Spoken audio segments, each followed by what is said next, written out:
Andy, Barney, Opie, Goober, Floyd the Barber. That's some of the names from The Andy Griffith Show. Drop by Two Chairs No Waiting, The Andy Griffith Show fan podcast, and we'll visit with some of those folks, along with tribute artists and fans and just all kinds of things related to The Andy Griffith Show. I'm your host, Alan Newsom, and you can find the show, Two Chairs No Waiting, at twochairsnowaiting.com or on iTunes.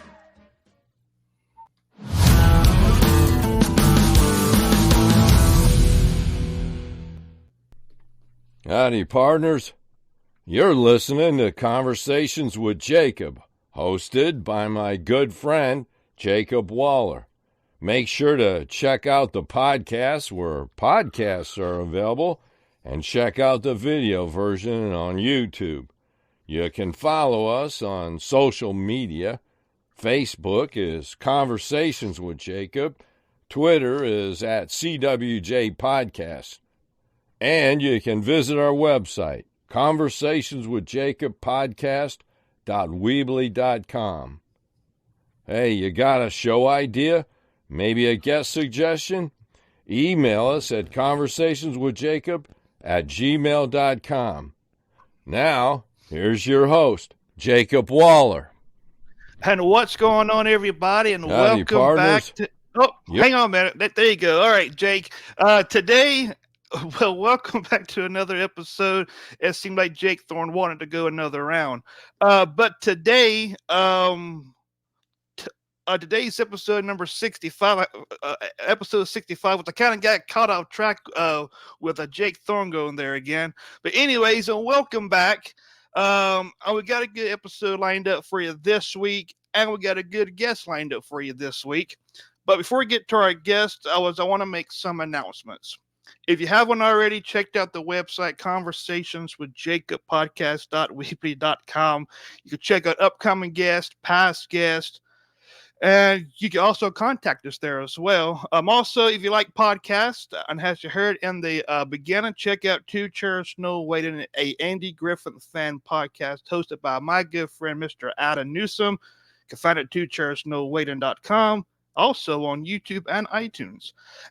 Also, if you like old cars, new cars, or any type of cars, check out the Rocky Mountain Cruise-In 2024. They just had their third cruise-in on June 1st. So the next one is July 6th of 2024. By the way, the cruising goes from 5 p.m. to 10 p.m. It's at the Franklin County High School, the Lowe's parking lot, the Rocky Mountain Smokehouse, and the Shules parking lot. That's a lot to say. Anyways, and joining me today is David Essel. If I pronounce his name right, I'll know for sure when I bring him on the screen here. So with that being said, I was on David, and welcome to the podcast. Hey, Jacob, and you nailed my last name correctly. It's David Essel. Great job, brother. And I'm very appreciative of being with you today. Oh, absolutely. Because I got a bad habit of pronouncing people's names wrong. So, and I wanted to make sure that I got it right. I hear you. It's all right. For people who don't know anything about you, can you give us a background? Oh, yeah, Jacob, I began in the world of sports. I mean, at the age of 5, I was sleeping with my basketball in my bed every night. My mother was not a fan of that because it was always so dirty. But, sports were really the beginning of my life. And it's where I learned leadership skills, where I learned determination, discipline, everything that I still utilize today. And I played basketball at Syracuse University. I wasn't anywhere near good enough to go pro, even European League or anything like that. So I transferred into a sports psychology coach.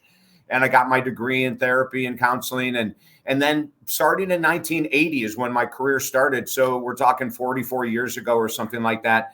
I started working in the world of sports. And about 10 years later, in 1990 exactly, I got an athlete who was dealing with serious relationship issues. And all of a sudden, Jacob, this whole world opens up that I never thought that I would be a part of. So I went back and I became a minister to get more grounded in regards to relationship counseling. And then I started doing addiction counseling and mental health work, and everything blew up in 1990. Now, I want to say that there's something really important here. So far, my life sounds like it was a piece of cake and it was a walk in the park and everything went great. In 1990, I had a failed suicide attempt. That tells you that even though I was doing all this great stuff, living on the beach, all that kind of stuff, a nationally syndicated radio show with over 1 million listeners, I was struggling deeply with mental health issues. I was using alcohol to cover up my depression, my anxiety, my ADD that we had no idea I was diagnosed with. I used positive thinking, Jacob. I used to wake up in the morning, and even though I was an alcoholic, I would say, this is going to be a great day. I'm sober. And I used that for 10 years to not deal with the reality that I was an alcoholic. But everything changed in 1990. And I was blessed because when that day happened and I failed in my attempt, I called every psychiatrist in town, and not one of them would take me in. All of them said they have 6-month waiting lists, go to the hospital, etc. And I decided not to. I picked one of the psychiatrists. I went to the office. I walked right by the secretary. She's sitting there going, "What are you doing?" I said, "I'm going to sit down and I'm not moving from here until I meet with the doctor." And she said, "He's fully booked. He won't see you." I said, "I'll wait." I waited about 4 hours. And after 6 o'clock at night, he opened the door. He looked at me, he goes, "You're still here?" I said, "Yeah." He said, "What are you doing here?" I said, "I'm not leaving until we talk." He said, "Okay, I guess I don't have a choice. Come in." I came in and sat down. He said, "What's happening?" I told him, "This is what happened this morning. I'd been planning it for a while. It failed." And he looked at me and his eyes got as big as saucers. And he said, "Mr. Essel, you're in the right place. I can help you." And Jacob, I want to tell you something. To anyone who's struggling with mental health, addiction, suicidal ideation, to hear those words, "I can help you," it means everything in the world to people. And it meant the world to me. When he said that, I basically fell at his feet and said, "I'll do anything that you say in order to recover from this experience." So we had to get sober. We had to look at my all these issues I had since a kid. I was born in the 50s, and I can remember in 1959, this is going to sound strange, but I'm 3 or 4 years of age, sitting in the doctor's office. The doctors were smoking in the offices back in the 50s. There he is lighting up another cigarette. And my parents had brought me in because of behavioral issues. Even as a little kid, I was just a monster. And it got worse. And all he kept saying to my parents was, "You know what, your son has allergies." Now, Jacob, back then, they couldn't diagnose ADD, ADHD, depression, or anxiety in children. They just didn't even think it existed, for gosh sake. But that was the beginning of a brand new career for me. In 1990, from a failed suicide attempt, I jumped into the world of mental health, helping veterans heal, first responders heal, Americans heal. I jumped into the world of addiction recovery, and I switched. 90% of my work went from the world of athletics to the world of helping people to heal. And here I am today, 15 books. We just released our 15th book on spirituality. I never would have thought that I would have written 15 books, Jacob. I don't have a background in literature. I don't have a background in broadcast journalism. And yet I have 15 books, and I've been a radio, TV, podcast host for over 35 years. I say all this because I want people to be inspired. I don't have an education. I have an education in counseling and sports psychology, but I don't have an education in most of the things that I've become well known for.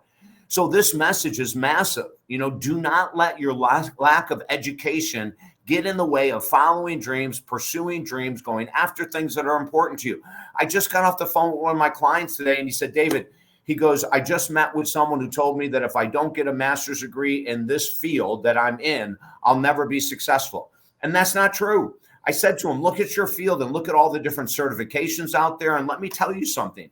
There's a friend of mine who used to be the president of one of the largest women's clothing chains in the world called Chico's. And Scott Edmondson only had a high school degree, and he was the CEO and president of one of the largest women's clothing chains in the world, doing billions of dollars a year." So my message, Jacob, on your show with everyone else and every other show I'm on is a message of hope, is a message that we can accomplish great things right where we are if we're willing to ask for help, do the work, and life can change in a heartbeat. Absolutely. I know you also got a book out called Help Americans Heal. Yeah. Can you tell us how that came about?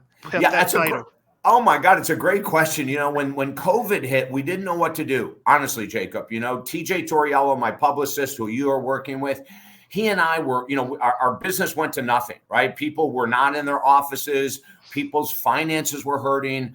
They couldn't come into my office. A lot of them were tired of doing Zoom because they were doing Zoom for 8 hours a day from home for their work. And so we started to creatively think, what can we do to make a bigger difference in this world? And as we're doing programs to help veterans heal, then we did a program to help first responders heal, then we got to Americans. And I said to TJ, you know, our country is in so much trouble. The American Psychological Association at the time had just come out with a study. 80% of Americans who are married are in the worst state of their marriage ever. 79% of Americans did not and still do not have the emotional coping skills to deal with stress, anxiety, PTSD, procrastination, and all the other addictions out there. And so I said, you know what I'm going to do is I'm going to write a book with 90 different writings hitting all these different topics with stories of clients that we've helped overcome depression, PTSD, addiction, relationship challenges. We're going to go right to the heart of America with this book, Helping Americans Heal. And it still is flying off the shelves, Jacob. We became a #1 best-selling book in 3 months. It was the fastest that we had ever reached that status. But it's because the information in the book is what people need right now. So if you're struggling with anything whatsoever, that book will have answers to help you get over the hump and move in a good direction. Oh, and by the way, your listeners and your followers can actually get a copy of Helping Americans Heal free at our website, talkdavid.com. So on top of writing all these books and getting bestsellers, we give a ton of our information away for free, Jacob. Now, correct me if I'm wrong, but you also have a program. We have multiple programs. Yeah, we have a program, Helping Americans Heal, which is a newsletter program. When you sign up at the website, every Monday, you're going to get a list of videos to watch, articles to read to help lift your spirits.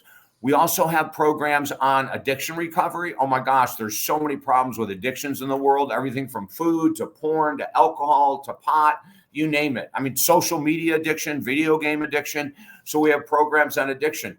And then our most recent book, Jacob, is all about spirituality, lessen your burdens and lift your spirits. And this book, I don't know if you're familiar with an author named Napoleon Hill, but he wrote a #1 best-selling book back in the 60s or 50s called, oh my God. And I'm drawing a huge blank on his name, Napoleon. Think and Grow Rich, for gosh sake. He wrote this book, Think and Grow Rich. And one of the things he did in the book that was so unique in 1980, and it's so unique today, he described that he created, Jacob, a mental mastermind group for his business. What does that mean? So in his bed in the morning, he would welcome in Abraham Lincoln, Charles Schwab, Thomas Edison, all these people that had already passed on, Henry Ford. And he would say, in his mind, he would say, I'm having a problem with marketing. And if anyone here with me can help me with, and he started getting ideas, Jacob. He would just write down one problem, like I need help with marketing. I'm not getting my receivables on time. We're spending too much business or too much money on advertising. And he would say, what could I do instead of advertising? And every day he would get answers that he would write down. And as he described in the book, it literally changed his business operations. So I did the same thing following Napoleon Hill. I created a business mastermind group. But then after getting great success with that, I did something that we actually put in our new book. I created the same mastermind program, but this time in the world of spirituality to help people deal with a lack of faith, doubt, anxiety, depression, frustration, marital issues. So in this book that I just held up, Lessen Your Burdens and Lift Your Spirits, the whole program is about surrounding ourselves with people. This will sound strange to some, but I'll give you an example of one of my clients. She came in struggling with immense depression, but the longer I worked with her, I realized it wasn't just depression. She was struggling with PTSD. She was agoraphobic, which means she couldn't leave her house without extreme fear. So we worked together via Zoom and phone, and I introduced this book and the program to her a couple months ago. And during one of the sessions, she said, David, that's crazy. I'm not going to speak to people who are dead. I'm not going to pretend in my mind I'm speaking to someone who I know could really help me that's still alive. That's just not me. I said, listen, give it 30 days. That's all I'm asking. And at the end of 30 days, if the program doesn't work for you, we'll find something else. Well, it was 2 weeks into the program, Jacob, when we had a session, and she goes, David, she goes, I don't know what's going on. For 7 straight days in my mental mastermind group for PTSD, every person in my group, she had 4 different people, are telling me to get an emotional support dog. I said, that sounds like a great idea. She goes, but you don't understand something. I said, what? She goes, I hate dogs. I don't like dogs at all. I don't know why they keep telling me. And I said, listen, this is a powerful program. If you can follow the advice, all of the people in your group are telling you the same thing. Give it a shot. Well, everything opened up for her. She eventually got an emotional support dog. Now she goes to movies, she goes to restaurants, she's leaving her house all the time. And it all came from this incredibly deep spiritual program we taught her that Jacob will work for anyone, regardless of your spiritual beliefs, religious beliefs, it doesn't matter. This woman now is free, and the answers came from a very unique place. How about that? Now with your book that you just held up, and how relevant is it to what's going on now? Oh my gosh. Well, this is why we were just released it a couple months ago, Jacob, because, you know, there's an individual that I know that's very well known in the world of spirituality. And he said a couple years ago, the greatest thing this world needs is a deepening of our faith and a deepening of our spiritual or religious practices. If we would put more time into our spiritual and religious practices, we could move away from the insanity the world is in. And I fully believe that.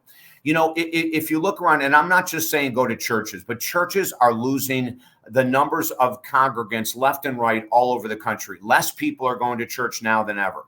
So we created a program you don't have to go to church for, but you can make it religious. You can bring in Jesus Christ. You can bring in Mother Mary. You can bring in anyone you want to into this mastermind group. So when my publicist TJ and I talked about when is the right time to release this program, it was now, and it still is now. If people would put more time into focusing on compassion for others, forgiveness of others, forgiveness of themselves, if they would start spending more time on looking at with gratitude at what is going well instead of complaining. You know, social media is filled with everyone that has the answers to everything, but it really is just a complaint fest. You know, people just love to get on and complain about this and argue with each other and all that stuff. And what we say with this book is, let's take that attention away from social media or video games or whatever we're wasting our time. And let's put in 10 minutes a day to become more compassionate, more understanding, less irritable. And that's what the program does. So it's perfect for this time right now. The number one mental health issue in the United States today is anxiety. More people are filled with anxiety, which drives them to food addiction, porn addiction, alcohol addiction, nicotine addiction. You know, anxiety is the driving force behind all addictions. This book and this program was created specifically to help us decrease anxiety and increase our faith. Now, and what's the I guess percentage now in alcohol and alcohol sales? Oh my gosh. Well, you know, when the COVID first came out, online alcohol sales were up over 1,000%. And it has not changed, Jacob. You would think with the pandemic slowing down and less COVID deaths and less COVID cases, that the world of alcoholism would decrease as well, but it's not. It's staying at an all-time high. You know, people, and we have stories in several of my books about, you know, individuals that got wrapped up into the world of alcohol when COVID hit. You know, there's stories we have of business owners, of managers of businesses that because they weren't in the office, they were home and they were bored. And so, you know, 3 or 4 o'clock in the afternoon, they have a drink and then they have a couple with dinner and then a couple afterwards. Now, you put 4 years of that, the last 4 or 5 years, and you can see how easy it can become a serious addiction. It's one of the biggest problems we have in our country today. And as a matter of fact, in one of our new books, which is David Essel's Permanent Alcohol and Life Recovery Program, it's a book that came out about 6 months ago. We have the top liver transplant doctor in America who, and we use his quote in our book, and he says that alcoholism is the #1 addiction in America today. And listen to this, Jacob. On average, this doctor would get 2 to 3 requests for a liver transplant over the past 30 plus years he's been doing this work. In the last couple of years, he's getting 24 requests a week. 24, and these aren't homeless people living on the bridges. These are people that have jobs, are functioning alcoholics that have allowed alcohol to consume their lives. And he is unbelievable in his statements. Alcoholism is the largest addiction in our country today, and it's still growing, Jacob. Now, going back to your program, can anybody join, or just, or is it like a certain religion or spirit? Is it for everybody, or is there like certain people that can join it? No, it's a great question. I even say in the book, as an all faith minister, I welcome all religions, all faiths, all spiritual practices. You don't have to be involved listen, if you're an atheist, but you want to use this program to learn how to be less stressed, less anxious, you can use the program for that. If you're a serious religious person, you can use the program as well. If you're a person that believes in spirituality more so than religion, and David Essel has no judgment on anyone's belief systems. But the cool thing is, and I love your question, we created the program for everyone. Listen, if I'm saying right now that an atheist can use this program for a benefit, all religions can, and all spiritual people can as well. Absolutely. Now, for what are, besides alcohol, and what is the other addiction that people kind of get kind of drawn into? Well, I think there's a couple really big ones. Underneath alcohol would be social media addiction. That is a huge one. Underneath social media addiction would be news addiction. We have so many people addicted to the news, arguing over the news. It's crazy. It doesn't make sense. But, the news knows how to hit that dopamine center in the brain and get people returning by showing, scenes that are ghastly, by constantly talking about wars, by constantly talking about all that is wrong. We start to create this internal dialogue that the world is a mess. The world is out of control. And it is to some degree. But addiction to the news, I haven't watched the news prior to COVID. I refuse to. So some people say, well, you're not a patriot if you're not watching political news. And I say, then great, call me not a patriot. I could care less of what you think of me.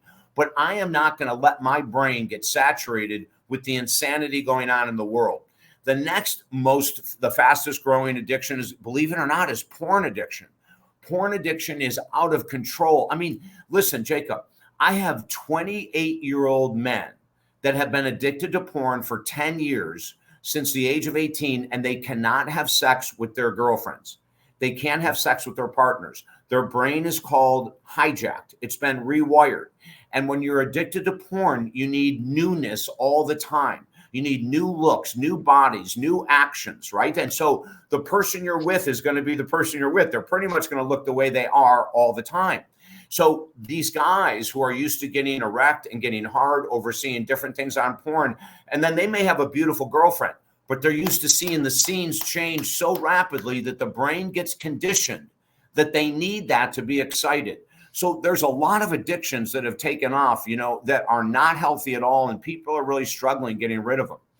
That's where we come in. We've been helping people get sober for 44 years, and we're going to continue to, Jacob. Our program, of addiction recovery is actually 100% guaranteed, and you won't find that anywhere else. Now, do you think that the porn addiction kind of picked up during COVID? Oh my gosh, Jacob, it's the whole reason, quite frankly. I hate to use COVID as an excuse, but look at when people aren't in an office and they're unsupervised and they're at home and they're on their computer, both men and women, it's not just men that get addicted to porn, women do too, but they've got all this free time and they're not supervised. And then they get bored and they go, well, let me just look at this. And then they go down that rabbit hole, and all of a sudden they find themselves on My OnlyFans page. And then they go, I don't want to pay $20 a month to see this girl in a bikini. So then they go to porn. Anyone can get there. But the main thing that's really upped the increase in porn addiction, as you said, is the pandemic, because people had way too much time on their hands and way too much unsupervised time. Now, can you break a porn addiction of 5, 10, 15, 20 years? Heck yes. You can recover from any addiction in the world. I've worked with 82-year-old heroin addicts and got them clean and sober, who have began at the age of 20. That's a 62-year to heroin. So we can get people clean no matter how long they've been struggling with addiction. Wow, that's amazing. And also I've seen somewhere, as a matter of fact, from the link that TJ sent me, you also help with weight loss. Yeah, we have a huge weight loss program, and so much of it is so different. We tell people whenever you're going to join one of David Essel's programs, expect it to be unique, because what we have out in the world today in regards to addiction recovery isn't sufficient. It really isn't. I mean, we have groups and all these people that are trying to help individuals recover, but let's take weight loss. A lot of people will use the excuse that it's genetics, that, well, the only reason I'm overweight is because my mom was overweight, my dad was overweight, and et cetera. But here's something interesting. University of Florida study, Jacob, a number of years ago found only 10% of obese people have a genetic connection. 10%. That means 90% there's something else going on. And if you grew up in a family where mom and or dad were really overweight, you'll see one thing in common they had. They dealt with all of their emotions with food. It's called emotional eating. When they were happy, it was a reason to eat more. When they were sad, it was a reason to eat more. When they were bored, it was a reason to eat more. And so we start to use the addiction of food to cover up these emotions. When we take those certain foods away that have sugar, salt, white flour, or fat, which is all of our convenience foods, all of our fast foods, what people find is they never realized they had high levels of anxiety. They never realized they were dealing with depression. But you take their substance away, and all these emotions that have been covered up with food or alcohol or nicotine start to come to the surface, and that's where I come into play. I teach people how to do what's called emotional regulation. So when they're sitting bored and watching TV and they're used to eating, we supplement that with another activity. We might even supplement television with another activity, but we give them tools to learn how to deal with their emotions versus drinking, getting high, eating, whatever it might be. And something that's interesting about the world of addiction, Jacob, is that the healing of addiction, of all addictions, is pretty much the same. We find the origin. Where did it begin? How did it begin? We look at the longevity. How long has this addiction been in place? We look at the benefits of addiction. Now, this is going to sound strange, but if addictions didn't have benefits, we would never become addicted to anything. The number one benefit of all addictions is it takes us out of reality in that moment. So when you're eating those double stuffed Oreo cookies at night, the sugar is going to the pleasure center of the brain, and it's numbing your emotions of anxiety, anger, boredom, fatigue, whatever it might be. Pot does the same thing. When we have porn and you masturbate, you are out of reality during that 3 minutes, 5 minutes, 10 minutes, however long you're on porn. You're not in reality, because the sensation that feels so good with all of these addictions is suppressing the emotions that need to be dealt with. And so what we do is we help people remove the addiction, and then we help them deal with those underlying emotions that are creating the cravings for porn, nicotine, alcohol, food, etc. Now, for people that's tuning into this podcast, and if they got some kind of addiction going on, how can they get rid of that? Well, honestly, you have to work with professionals. I'm serious. I had a 30-year addiction to alcohol that I had to work with another therapist, and I went to a treatment center, believe it or not, to get rid of. And I'm one of those people that helps people get sober. The weirdest thing in the world, Jacob, about the world of addiction and recovery is that I was able to get so many people sober when I was an alcoholic. I mean, that's crazy to think about, right? But I couldn't get myself sober. So as a counselor, therapist, and master life coach, if I can't get myself sober, the odds are someone with our program today probably won't be able to do it as well. The most important thing to do is to find a professional, a counselor, a therapist, an addiction recovery coach that has a lot of experience, and then follow what they have to say. And I'm going to make it a really important point here. You only need a 10% desire to drop an addiction to heal when you're working with the right professional.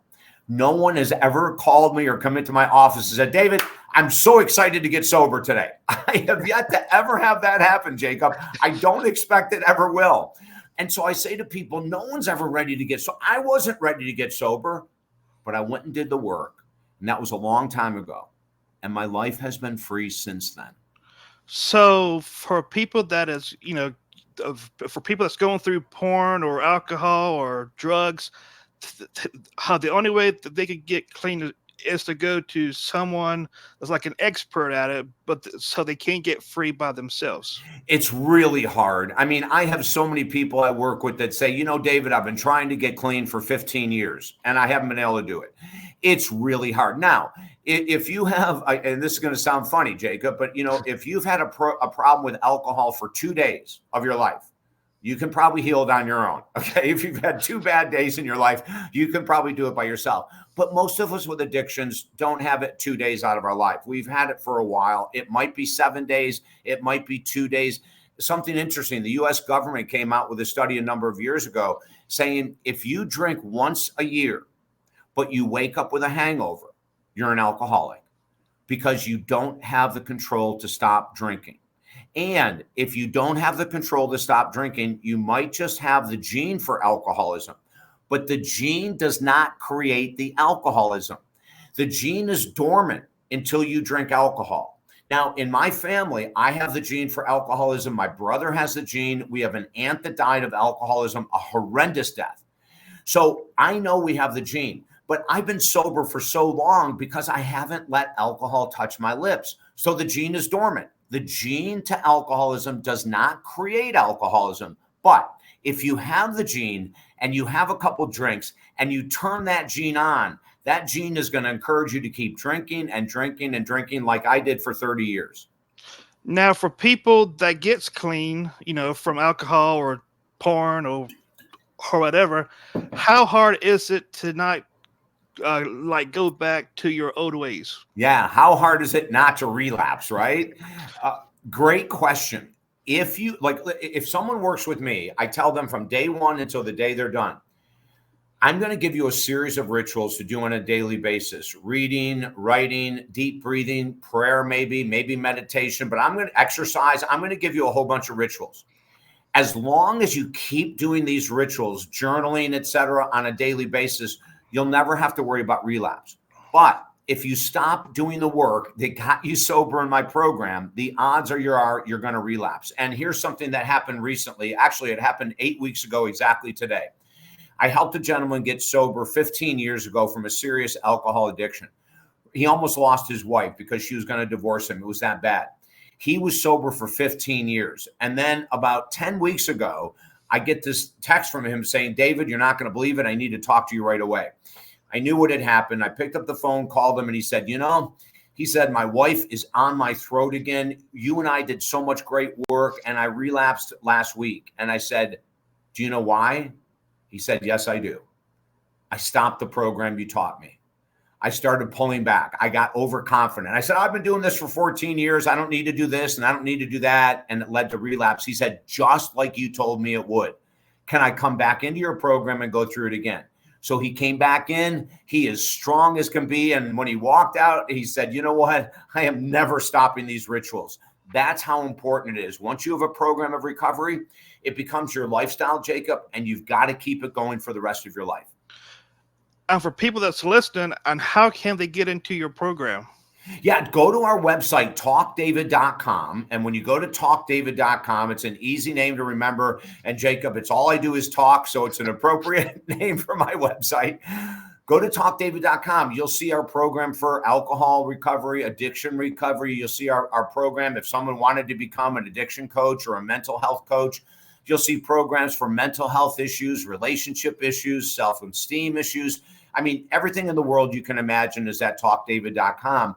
And also, if someone wants to do a 20-minute phone session with me for free, just to see how I might be able to help them, just send us a message through the website, talkdavid.com. And you and I will jump on the phone and we'll talk for 20 minutes, no charge at all. And then if you want to do a program, that's great. But everything is at talkdavid.com. We've been doing it for 44 years. Jacob, I love this work more than anything. Oh, yeah, I bet. By the way, for those who are listening, I'll put David's website down in the description as well for that. David, and where can people buy your books? Are they on Amazon? Yeah, we have them all on Amazon. If you go to Amazon and Google David Essel Books, David Essel Books, you'll come to my page and you'll see all 15 of our books there. Feel free to buy all 15.